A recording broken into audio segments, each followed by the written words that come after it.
go. So welcome everyone to today's ASH webinar on preparing for the single-use or disposable vapes ban.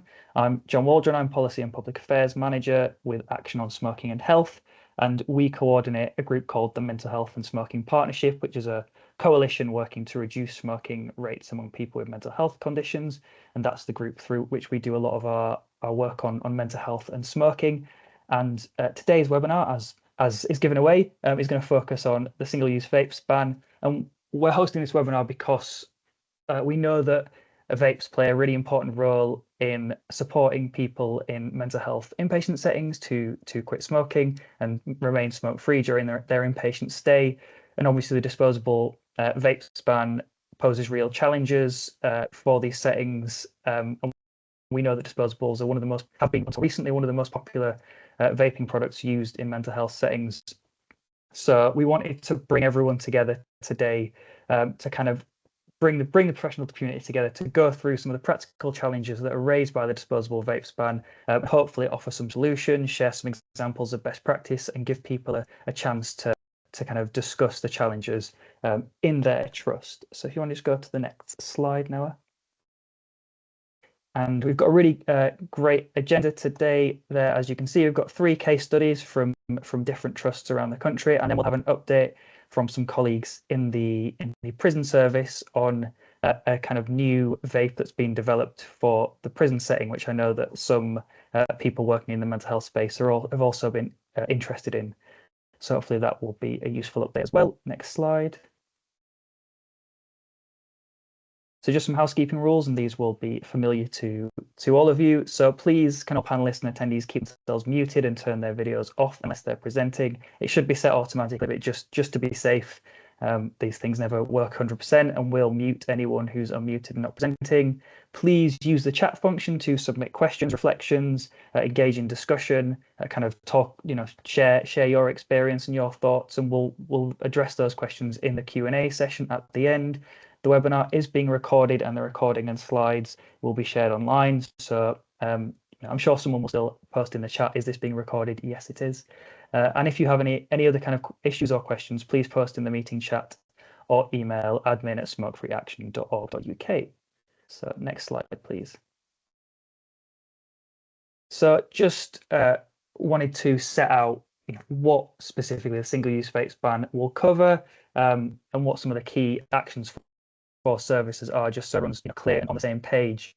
So as I'm sure everyone knows, single-use vapes will be banned on the 1st of June. This means that any vapes legally on sale in Britain must be rechargeable, refillable, and have a coil that can be easily replaced. So any vape that doesn't meet all 3 of those standards, for example, something that is rechargeable but not refillable, will be illegal. And the ban covers both the sale and supply of disposable vapes, which means that healthcare settings and stop smoking services have until the 1st of June to distribute any remaining stock, and after this point it will be illegal to sell or supply disposable vapes to service users, and there are no exemptions to the ban for any settings or purposes. So it's really important everyone is very clear on that. And so the key actions for services, which I'm sure you're all undertaking anyway, are ensure all remaining stock, including in vending machines, is sold or distributed before 1st of June, dispose of any leftover stock safely. Vape retailers should offer a take-back service where they accept return of vapes for recycling. And there are also some kind of waste electrical recycling organisations that will do vape recycling as well. And service users can continue to use disposable vapes they have legally purchased or been given before the ban. The ban does not prohibit use or possession of disposable vapes, it's just sale and supply. So this will likely occur for a short time as people work their way through vapes they've obtained before the ban. So next slide, please. And I think this just links to the DEFRA guidance on the single-use vapes ban, which is the place to go for all the technical detail. And also the blog that we put out, just kind of setting out the key information about the disposable vapes ban as well. So without further ado, let's move on to our first case study. So our first speaker is Flo Aku, project lead at Greater Manchester Mental Health Foundation Trust. And Flo is going to talk through their experience. Flo, take it away. Hi, everybody. It's lovely to meet all of you and to speak about this. And this is a project that's been going on for a while now. And we kind of, in Greater Manchester, kind of piloted a kind of like a quality improvement program with the Royal College of Psychiatry early last year. And one of our tests of change was the rechargeable vapes. Even though the test of change didn't go as planned, but we kind of learned some things which has helped us in this transition from disposable vapes to the rechargeable vapes. The next slide, please. So one of the things we've done as a trust, because it's a massive trust with about 7 hospital sites, and we also have some rehabs as well attached to the hospitals. One of the things we did from the start, after the quality improvement program, of course, once we're thinking about the transition, was actually to form a working group. So it was a trust level working group where everybody was brought into the room from every specialist area. So we had the operations leads, we had the heads of nursing and clinical leads, we had health and safety team in the house, we had fire safety team, estate facility and waste management. Lived experience, of course, was also part of it because we needed that service user voice there. Procurement, smoke-free lead, and myself, of course, tobacco dependency lead, was also involved in that working group. And what that working group did as a group was make decisions around what we were going to do in terms of the device choice, continuity of care, procurement, everything around that decision making. And constantly we fed back decisions into the trust-wide smoke-free steering group. Next slide, please. So before we made a decision on the device of choice, what we kind of thought about the things we actually considered was the source of the device and the accessibility of this device for our service users after discharge. So we kind of considered, okay, where are we as a trust going to source this device? How much is it going to cost the trust? And luckily, we were able to source the device we actually liked from the Swap to Stop National Scheme, which has been very helpful, not was, it's still being very helpful. Then accessibility for our service users, okay, if we do pick this device and we feel it is robust, it is good, how can they access the device post-discharge? What is the continuity of care going to look like? So those are the things that we actually considered. And before this device was actually picked, there were 2 things that were considered really: the site where we were going to use the device and how robust the device was. So in our rehab centers, what we did was pick a particular device where even after the number of weeks the Swap to Stop covers, the services, there is an open door policy on our rehab site. So they could easily go to town, buy an e-liquid and use. So we use the e-liquid device for them. But for our inpatients, we use the closed pod device. So that way it is robust enough and it is something that we know while they are inpatient, every risk is assessed and it is easy for them to use while inpatient. And if they go home, if they want to switch devices, they can. And we've discussed with our suppliers on how to continue from there. Another thing we also considered to put in place as a working group was charging lockers.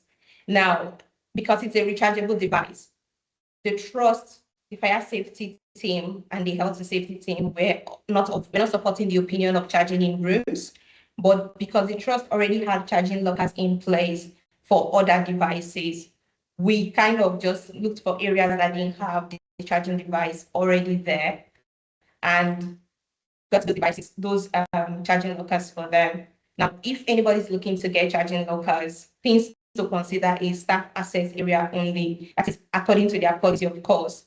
Then those devices, we shouldn't overcharge them because it's a fire risk.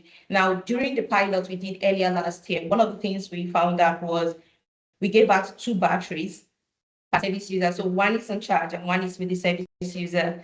And we've kind of realized that staff would leave the device on charging while the service user is with the other one. And when they switch the devices off, they just plug the other one in and give the other one to the service user. I'm not saying the device may be tricky, but in a situation where the device becomes faulty or something, that's a real fire risk and it's something we really not going to do. So what we've decided this time around was give 1 device per service user, and the Swap to Stop scheme only encourages 1 device per service user as well. Another thing to actually look into, which we are currently looking into as well in our rehabs, is charging in the bedrooms or in their rooms. So if it's in a hospital or in a ward where they are allowed to charge in their own rooms, then I don't see a reason why they shouldn't be actually charging their vapes in their own rooms if possible. So that's something that we could consider in terms of our trust policies. Next slide, please. Okay, so once the working group had come to the decisions to say, this is what we're going to do, this is what we are not going to do. I think it was prior to the vape, the tobacco and vape bill. The working group was already in progress by then, and we're actually thinking of getting the vending machines in. But with the vending machines being potentially banned, we kind of forgo that idea and looked for other ways to actually get that continuity of care. So once the working group were satisfied with the information we had, we then went forward to our executive leadership for the trust with a business case. Now, what the business case covered was the device of choice, which is actually two devices, the one for the rehabs and the long stay wards, and the other ones for the acute wards.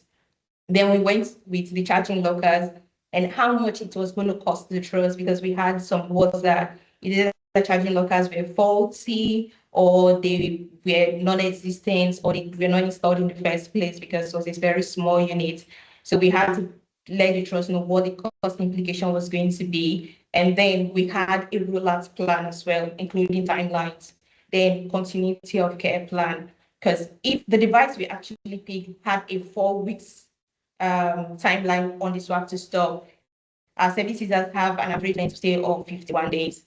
So if we finish with 4 weeks, what's going to happen to the rest of this? So not just going to tell them, buy the leave, here you go. So we have to get a continuity of plan in place, which thanks to our ICB here in Greater Manchester, we're able to achieve that. So we put everything, every scenario possible into our business case to the ELT. Next slide, please. And once it was approved by the ELT to say, here you go ahead, you could implement this, you've got your vape, you've got your plan in place. What we then came up with was an implementation strategy. This is how we're going to roll this out. Now, communications, make sure the resources were in place. Then we had the rollout. We didn't just go out and purchase the vapes and roll them out. So for our communications, we kind of sent out a communication article that was on the intranet. We sent out emails to everybody, not just members of the steering group or the working group. Everybody within the trust kind of got a form of an email from ward managers to say, prepare for this, it's coming true. We had tutorial videos, thanks to our supplier who kind of made a video on easy steps on how to use the device. Then we also have posters as well, giving clear description on this is the device, this is how to use, this is how to charge it, and stuff like that. We had our policy updated as well. Now, what we didn't do was update our e-cigarettes SOP. Now, SOP can be very bulky and funny sometimes, and people tend not to read SOPs. So what we kind of did was come up with a vape action card. So it kind of says every step that needs to be followed in terms of everything about which is supposed to be in an SOP, but in a summary kind of form, in a vape action card, which is easy to read and easy to follow, contains everything they need to know. Then for the resources, we kind of had storage, and we still do. So for every hospital site, rather than having a central storage where we order for the vapes, they come through, they stay in the central storage and distributed, logistics is going to be a nightmare. So what we've done is each head of nursing for each of these sites was able to provide the tobacco dependency advisor on that site a storage unit, like a cupboard or a locker with keys. And that's where we order straight from the company to this store, to the storage cupboard, and it's kept there and distributed to the wards within that hospital site. Then we had the charging lockers for those that without charging lockers and documentation. Then we had our rollouts. The next slide. So what some of the things we did was staff training as well as support. Now, what we did, apart from the posters and the communications that were going out, there was still staff that felt like night staff or NHSP staff that felt they needed more training. So for each area, we tried to do bespoke training as well for services. A quick explanation, and all tobacco dependency advisors on each side had a demo vape. So once they go on the ward, they can easily demonstrate with their demo vape to say, this is how it works, this is this, this is that. You want to have to go more like a practical bespoke training section. Then we had guides and documentation for quick references. We had a Teams channel for vapes alone, where anybody can have access to download any documentation they want. And we also have that ongoing support from our tobacco dependency advisor. We're lucky enough to have an advisor based on almost every hospital site, so that's a good one for us as well. Next slide. Yeah, so some of the resources we provided for the wards, apart from the fact that we're giving them the vapes, we also have a swap to stop. We need to feedback data to the NHS, to NHSE, or to say, okay, this is the vapes, we've got 10 vapes off here. This is the data for 10 vapes. This is the outcome after 28 days. So for accountability's sake, some of the resources we provided in terms of documentation was the vape stock sheet. So this sheet sits with the tobacco dependency advisor on our side. That's where you sign off the quantity of vapes going to each ward, and if what's being used and how much you need to give them back, the number of pods going to that particular ward. Then we have the patient vape sign-off sheet. That's where they just record the name of the services that the vape's been given to, or the hospital number. Then the daily pods sheets. We didn't want a situation, so because we've always in the past given out free disposables, 2 free disposables, what we've done is give 2 pods daily, maximum of 2 pods daily. So we didn't want anybody to exceed that. So we just had a tick box where once the pods be given, it's just tick.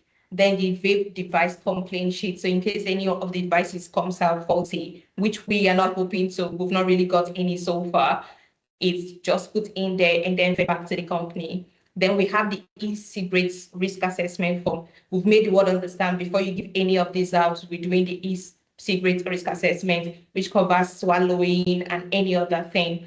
Then our data spreadsheet for feedback. Next, please. Yeah, summary. Practically, that's almost everything which we've done so far. But so if you're planning as well to do this or to go across this, one thing that I've known to be very helpful, which will be very good for everybody, is the checklist by Sarah Harding. So even if you've started the process already, if you're with that checklist, it kind of helps you to tick off the things you've done and the things you haven't done. So in summary of what we've done, we had a working group for decision making. We did our business case, and we had our rollout plan. Then we've implemented. So far, we're live on about 3 to 4 hospital sites now with the vapes. And so far, we've not really had any complaints, but it's a project that is still ongoing. And if there's anything, I'm happy to feed that back.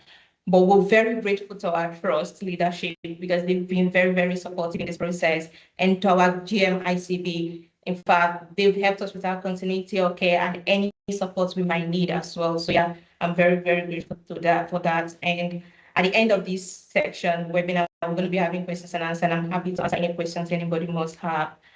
Yeah, thank you very much for listening. Brilliant. Thank you, Flo, for that very detailed update on what you're doing in your trust, and good mention of the checklist as well that Sarah Harding's group has developed. We circulated that with the agenda, but we'll also share it after the session so people have access to that. So moving swiftly on, because I have done a poor job of keeping us to time, we've got Chris Pitt from Dorset Healthcare Foundation Trust. Chris, take it away.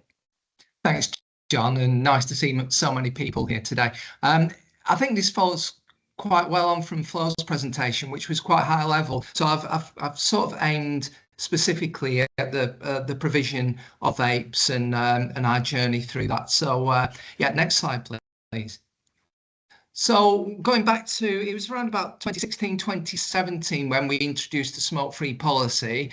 And very shortly after that, we introduced the e-burn. I don't know if people remember that far back, but it was back when the e-burn was a free-base e-liquid device.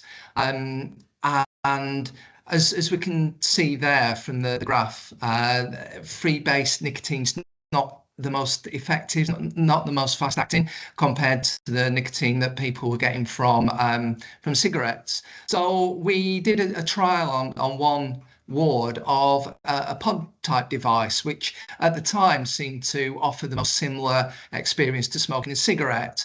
And you can see some of the feedback that we got there. So it was really well received from a variety of perspectives.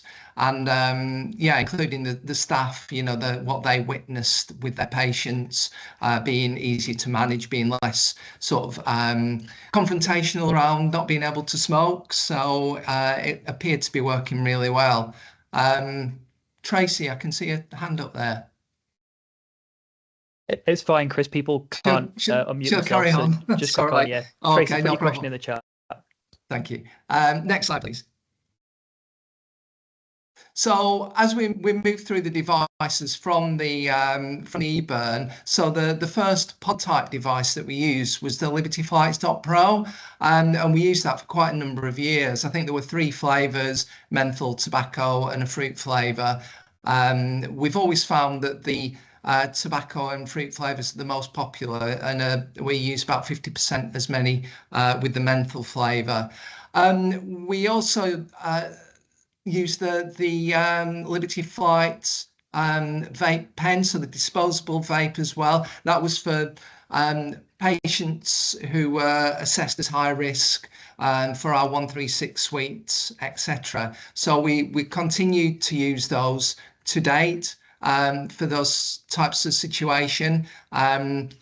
Then as Swap to Stop came along, we moved from the Liberty Flights product to the Dinner Lady secure pod device, which again was from a trial was assessed to be an improvement on the Pro. So that is the product that we are using at the moment, and we've been using throughout Swap to Stop. We are now looking at the Dinner Lady fuel device as well, but because of changes to how Public Health have been funding us for Swap to Stop, they supported us to access the 4-week supply, but supplemented that. As of this year, they've told us that they'll no longer be able to supplement it. So we're down to being able to provide 4 weeks worth of the pod type device, which isn't really long enough. So we're exploring how we can work around that. Next slide, please. So a few of the sort of the obstacles that came along with providing rechargeable pod type devices was of course charging, and this is one that's been coming up a lot lately. So I thought I'd put a bit in here about it. So when we started with the trial, we just used sort of one of those the device on the left, so sort of a charging bank. Our health and safety team weren't particularly happy with that, and as things moved along and we came to Swap to Stop, they were quite insistent on installing these charging lockers for fire reasons mainly. So they went away and did all the work around that, found some funding through capital projects, and installed the charging lockers. So those are in place on the vast majority of our wards. I think we've got a couple of rehab wards that don't have them. But yeah, one of the things that I've always asked, and I've never had a straight answer to it, is why is there so much concern about the charging of vapes, and there doesn't seem to be any concern about the charging of mobile phones? In fact, if you read I think it's our inpatient management policy, it states quite clearly in there that once people are risk assessed and staff are happy, that they should be able to charge their own mobile phones in a spirit of least restrictive practice as well. So it seems like we're going very much against that with the focus on being very controlling around the charging of the vapes. But this is where we are anyway with those. And just moving on to the next slide, just to give you a bit of information about the actual charging lockers that we're using, which I thought might be helpful. This is the main one that we use, the Slingsby one. So I'm not sure about the price, but I don't know if you had on sort of the charging component of it, if the price increases. But yeah, that's the one that we use on the vast majority of our wards at the moment. And if we can move to the next slide, please. We've also got a couple of our wards that are using this one. I'm not quite sure what the difference is, but yeah, I'm sure if you I've got links for them as well. If the links would be helpful for anyone, then I'm quite happy to share the links with you on those too. And moving on to the next slide, please. So another thing that's been coming up quite a lot is the environmental, the disposal, the recycling of now the vape pods, and the batteries don't last forever as well. So one of the reasons that we did go with Dinner Lady was, as they state there, I've taken that from the Unite platform, that they offer a full recycling program and can show evidence of that and do not charge for that service. So that's great for the Dinner Lady products, but those that patients bring in on their own, Dinner Lady obviously don't recycle. So we use a company called Waste Experts, and each ward collects in any used vapes, and then they're collected and brought centrally to be taken away by this company called Waste Experts. And I believe that the cost of that is averaging out at £316 plus VAT per quarter. So I hope that's helpful as well. And I think that about finishes it off. But yeah, we do have two TDAs, tobacco dependence advisors, who are working on the wards, sort of controlling the vapes, handing them out. Yeah, just helping staff and supporting them with that. But yeah, I'll be here afterwards anyway, so if anybody's got any questions about any of that, please feel free to question. Brilliant. Thanks, Chris. Really great presentation. Next up, we have Kerry Apedaile from Cumbria, Northumberland, Tyne and Wear Foundation Trust. Kerry, take it away. Thanks, John. And yes, thank you, everybody. It's great to see so many people on the call. I've just obviously popped this first slide up just to give people an indication of kind of the site of where we cover. Obviously, as you can see, we go from east to west, and we're literally from the borders of Scotland down to kind of Durham area, so we do have quite a big site. We're a mental health trust in the northeast of England, and we support people with a range of severe mental illnesses and learning disabilities, autism and neuro rehabilitation. We also have a medium secure male unit, and we have a medium to low secure learning disabilities unit as well. We've got a number of main sites. I think we've got about 15 main inpatient sites, and we have approximately about 70 inpatient wards. We have on average around about 2,500 admissions per year, and we have the added advantage that we work across 8 local authorities, which does make things easy for SWAP to stop, I have to say. Next slide, please. So we're a little bit different here up at CNTW. So yes, we introduced our smoke-free policy back in 2016, and it was around the same time that the trust introduced e-cigarettes as well. Now, I wasn't in post at this point, so I actually don't know the process of how this kind of went about, but we introduced the Logic Pro device, and that was a rechargeable device, and so we've never had anything different than a rechargeable device on our wards.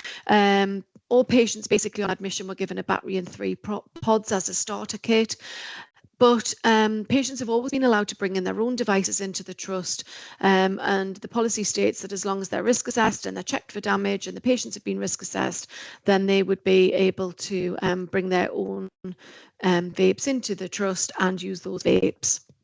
And basically, I came into post in 2021, and it was at this time that we kind of started to look at our vape supply, and we knew that our the Logic Pro wasn't really well received by our patients.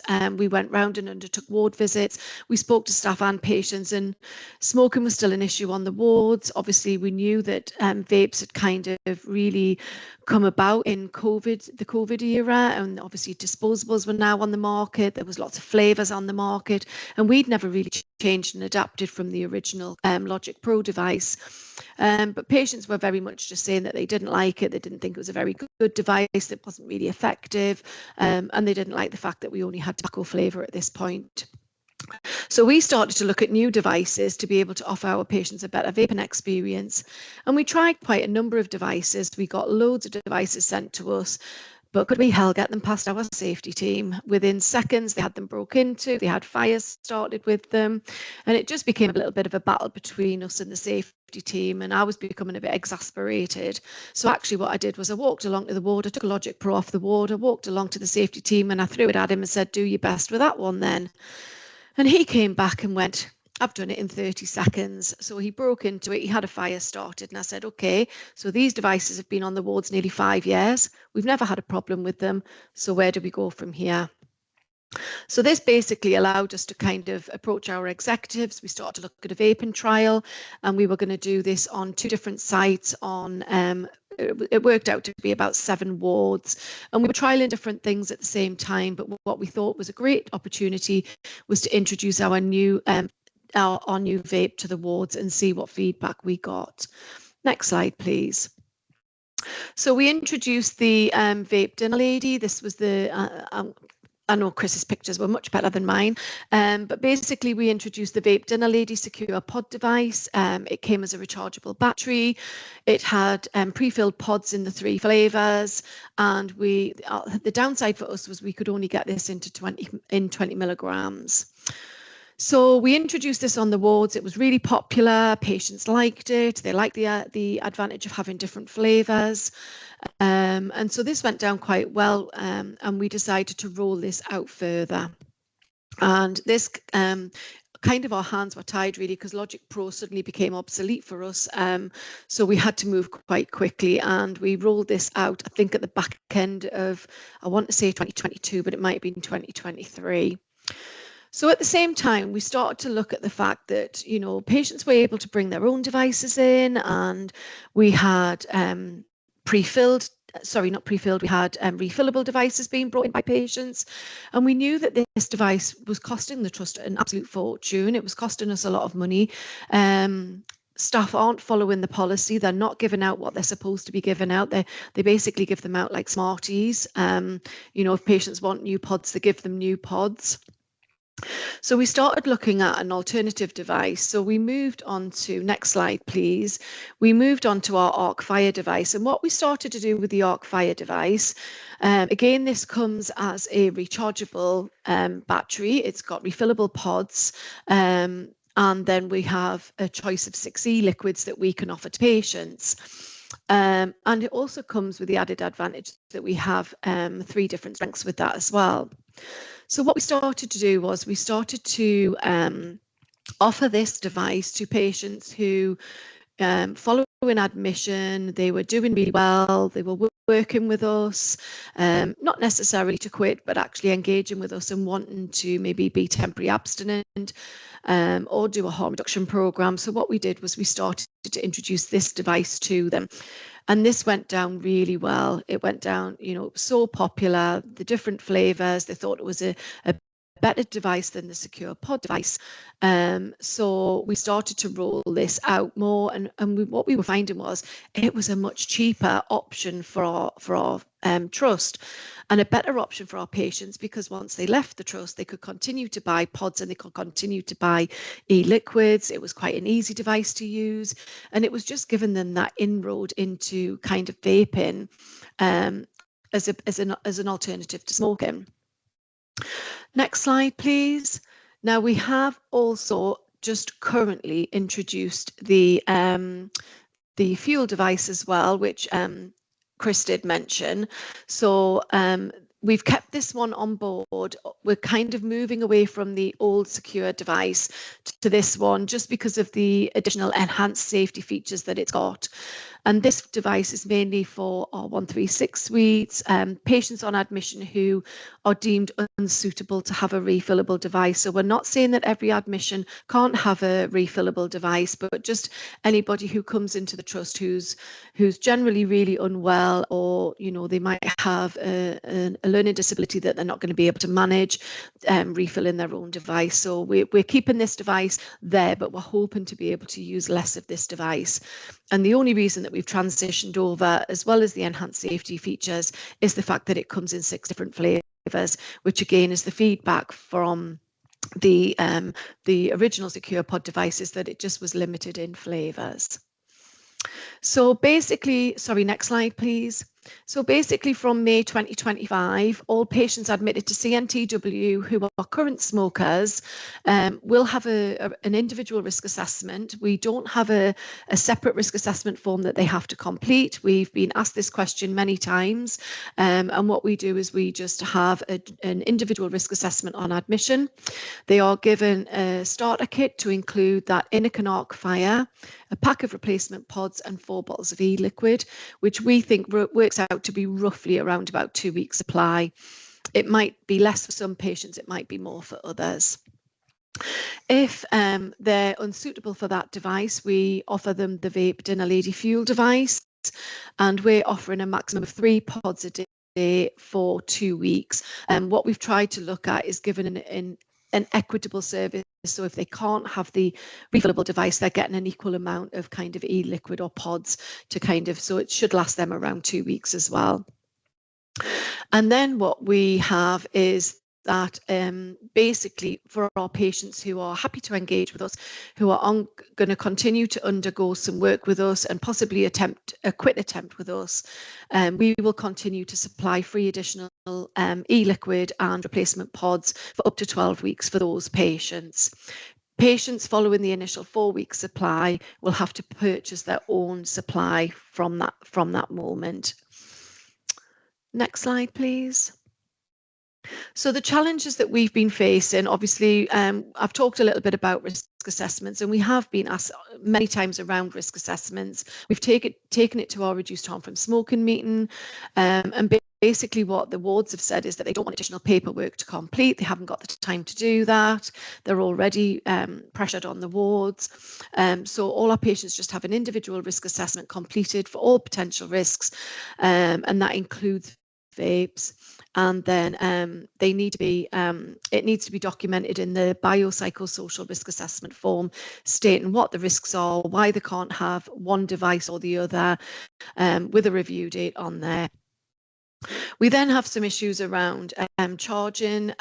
Basically, no consideration was ever given to the charging of devices prior to me coming into post, and they weren't being charged in anywhere that could put a USB port, basically. We've now got multi-charging devices on our wards, but we do have the fire officers who are challenging that now, and we are looking at a business case for charging lockers at the moment. We've only had one issue with one vape that actually exploded during charging.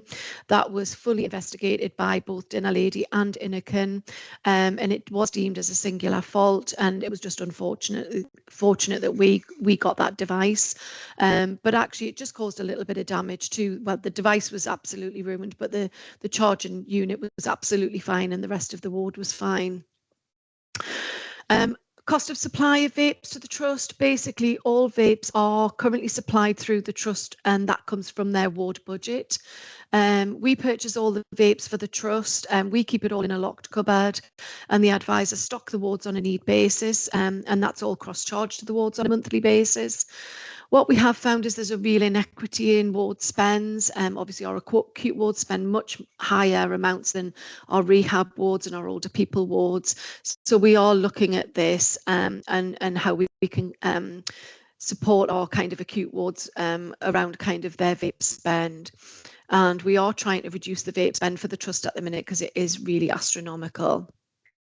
And our other issue is where patients can vape, and we have done a bit of a trial, but we haven't had a final decision from our trust yet. We have, so, sorry, next slide, please. So next steps, we have now got an application to swap to stop. We've kind of missed out on the previous rounds, but we have got an application in for this one. And because we're going for the refillable device, we are actually able to provide 12 weeks of support for our patients rather than just the 4 on the pre-filled pods because of the cost difference. We have got a business case in, or we're looking at a business case for charging lockers.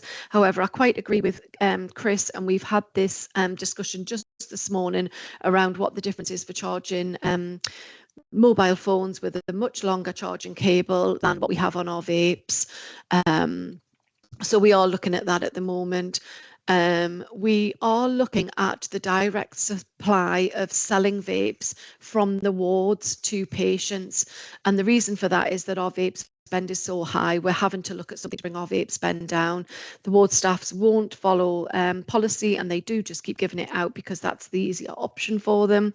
So we're looking at direct selling of vapes, e-liquid and replacement pods, and the batteries from our wards direct, and we're working with our finance departments on that.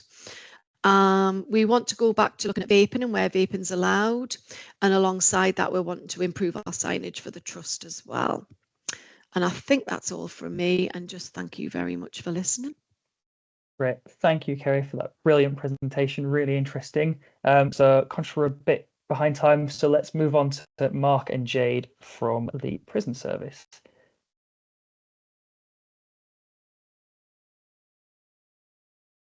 Mark and Jade. Hello, we're here. There you go. I'm quite nervous now because there have been some excellent presentations there, and really interesting for us to hear, the different approaches across the trust. We're saying from the start, we're a national service, prisons and probation. We cover England and Wales because we've got the devolved authorities in Northern Ireland and Scotland. So our problem is, our issue is 3,000 fires a year. Fires in prisons, very dangerous, people can't escape, as you probably would expect. So 3,000 fires, 90+% of those are set using the vape pens because it's got the ignition source in there, which is the heated coil. So our mission was to go out and find something in the market that you couldn't set fire with, and also whether it could impact the drug use, levels of drug use in prisons as well, the illicit substance misuse. So there was nothing in the market. So engaging with the market, we conducted research, development, and eventually trials, and that involved, I think at the peak time, we had about 7 suppliers actually engaged in that process. That's whittled down to 1 now, which is a company called Supreme, based up in the Northwest. Now, Supreme are the current provider of what we use at the moment, which is called the 88 vape pen, and we've been using that one since 2019. The new pen, which we're trialing in 2 prisons at the moment, is called the Moja, and it's got inbuilt safety features, which we're going to get onto in a moment. It's got components and by design restrict drug use, and we'll come on to the statistics as well, the data later. It's got increased capacity now, so 2 mil pods as opposed to the 1.6s. Reduced vapor production, because one of the things we wanted was to try and impact false alarms and wanted fire alarms in prisons due to vaping in prison cells, for example, where we have fire detectors and generally ventilation can be poor. So vapor production is reduced by, we change the mix of the PG to VG content. Efficient heating technology through the coil, so using less, burning off less liquid, and that we've seen a 20% decrease in sales because of that. So something else, it's a collaboration, us, Supreme, Booker owned by Tesco, and DHL. And the 3 phases to roll out our Pathfinder Trial 1, which we're engaged in, is 2 prisons, challenging prisons. Pathfinder 2 is bringing another further 5 prisons on, which will take us up to a population in trial of about 6,000. At the moment we're in 2,000 prisoners. Then we'll bring all the remainder of the prisons online, which will take prison numbers up to 90,000, and that will be September, October this year. Next slide, please, John. So this is it. You can see its features in exploded view. So as it looks like a rocket, at the bottom section is solid state battery, which is attached directly by solder onto the circuit board. If you break the battery off, you snap the circuit board. So the design, the principle of the design is built around fragility. If you do break into it, it has got a metal case, which makes it extremely tough to break through. But if you did get in, then actually the component bits, you won't be able to do anything with them. So that's starting from the bottom, comes to the protected heating coil, and it's got filters around it, and then get to the top bit, which is the draw bit, and that's got anti-drip and anti-drop down features, so you can't drip and drop drugs directly onto the heating coil. It will bypass. The only way through is if you get into the reservoir, which is at the side of the top section. So you need like a heated needle to try and inject something through and in. It's possible, but the filters are actually built around the level of oh god, Matt, the word will come to me in a moment, but it's built around the viscosity of the liquid. So if the liquid is too liquid, let's say, that they inject in, it's just going to go through the filters and will be a wasted use of the whatever synthetic cannabinoid they're using. So that's another feature of it as well. And it's got no press button on. It's an auto draw, so you've got to suck it to make the thing work. So you can't. To the old one where we've got a button press. Yeah. So do like a double drawing. Yeah. So that adds to a level of efficiency as well. And there's also a cutout feature on it as well. So the coil gets to a certain level of temperature and a certain duration, and the coil will then cut out through its intelligent chip technology, which stops that double draw and reduces consumption as well. I think that's good for the next one. Next slide. And being prisons, we have ours coloured bright yellow. It aids identification of quick eyes on prison officers and the searchers, and they can understand that which ones are the prohibited ones. So the current one is black coloured, this one's yellow. When they undertake the cell searches, they'll pull out the illicit items. But it's worth noting that all features you see on this are unique to the design. The capsules will not fit any other pen. And the charging lead is extremely short because of anti-ligature requirements. That charging lead will not power any other pen, etc. as well. So none of this pen is compatible with anything you will find in the community. Thank you. Flavors, as you're well aware, you've got as well. So lots of flavors. Per capsule, it comes in around 25 to 26 pence a capsule currently.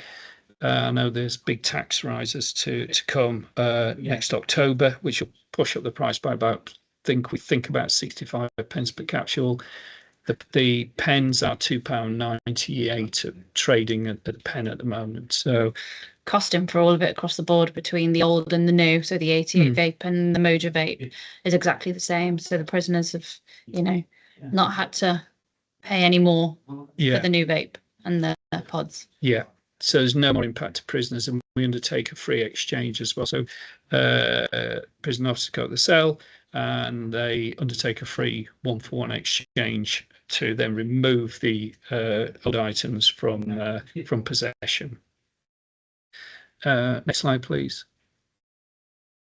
Probably skip this. This is how a vape pen works, but we probably all get the gig, I think.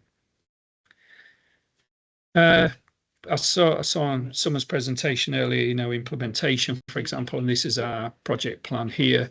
For us, we have, because we've already got these pens in issue, we need to get them back in, or they become illicit items, and we have a quasi-judicial system in prisons. So prisoners then can be placed in report and punished if they're still left with the old pens. So it's very important that this process happens really smoothly, where they get an opportunity, then there's like a 3-week period of amnesty to hand them in, and if you still get them at the end of that, then it becomes illicit goods, and we look to complete that cycle by probably November. We'll come to an end on all this project activity. Project as a whole, yeah. Next slide, please. Just a bit of Q&A. I mean, I'm happy for this slide to be shared as well, but one thing I would say is we've just made a change to the packaging. So at the moment it's got foil packaging, foil to a degree, so we're moving that. There'll be paper blister packs. Once again, the idea is around preventing any elements of it being used for drug use. And is that the last slide, or is there one more? Yeah, maybe come off now. I'm happy just to talk freely, but results so far are we've had no fires since the launch of the Safer Vape Pen, the Moja, in prisons and in January, which is an absolute amazing, really, when you think that if 99% of fires were set using vape pens. So that's great. That's just great news. But it does equal displacement activity. So if they want to set fire, they will still attempt to do so. And it's moved activity now to electrical ignition sources in cells. So we've seen that down, jumping that, though we have another project in training at the moment to try and put further protection across our socket outlets in cells to stop that activity as well. So far, only a small trial. It's proving successful is that trial as well. So. But prisoners are reporting back that they're happy with the Moja vape, aren't they? The flavours and of the capsules and things like that. Drug use, because is down as well. We were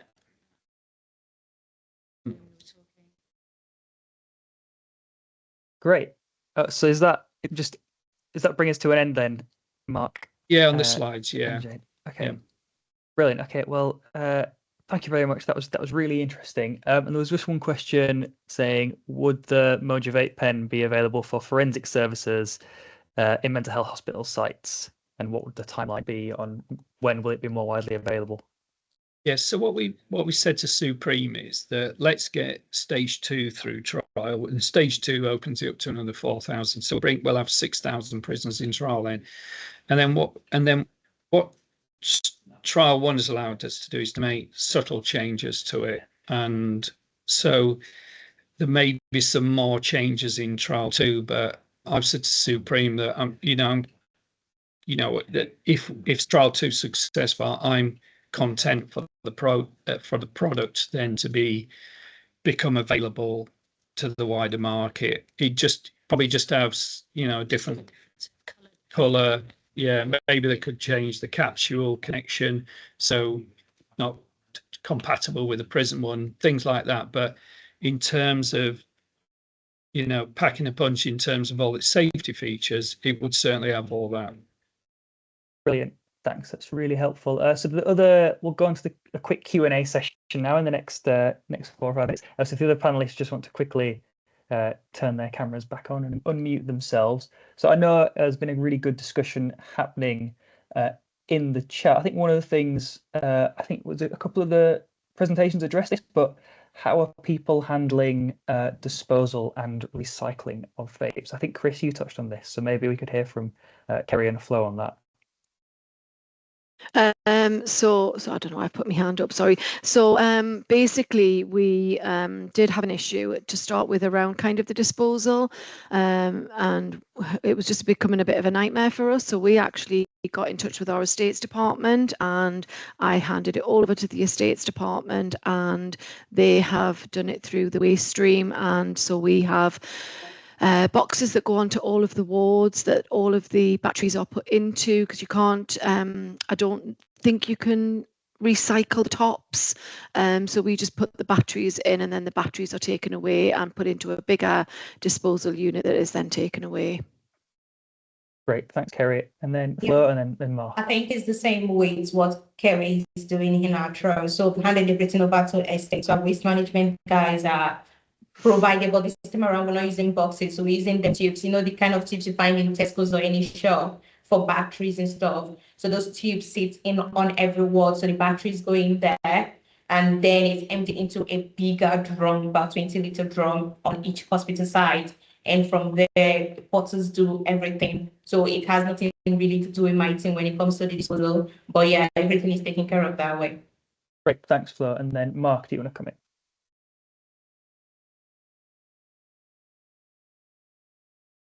Gonna unmute. Sorry, unmuted, terrible. Yeah, so one of the elements as well built into this, you know, this exercise is to get some recycling in.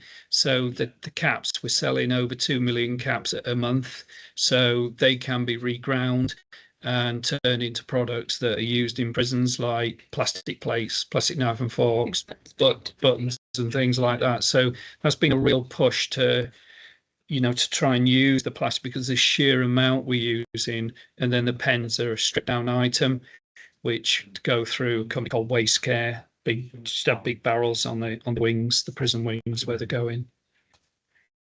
Great, thanks. That sounds really good. Just try and check some of the questions have been answered in the chat. So I think we've addressed, I feel like we've addressed concerns around fire safety. I know that's something that people are still kind of navigating those conversations with their estates teams, but is there anything anyone wants to add on fire safety? No, just make sure you include your fire officers. Yeah, and get them involved in every decision you're making. For honestly, if you don't include your fire officers, you're hung, drunk, and quartered. Hung, drawn, and quartered. Okay, well, very useful point. Well, I think we're probably about out of time there. I've tried to pack in far too many great presentations into an hour, but we will go through any unanswered questions from the Q&A and just pull together an email or a document to share with attendees afterwards, so we can address those questions. And of course, we'll share the slides and the recording so people can share it and use it as a resource going forwards.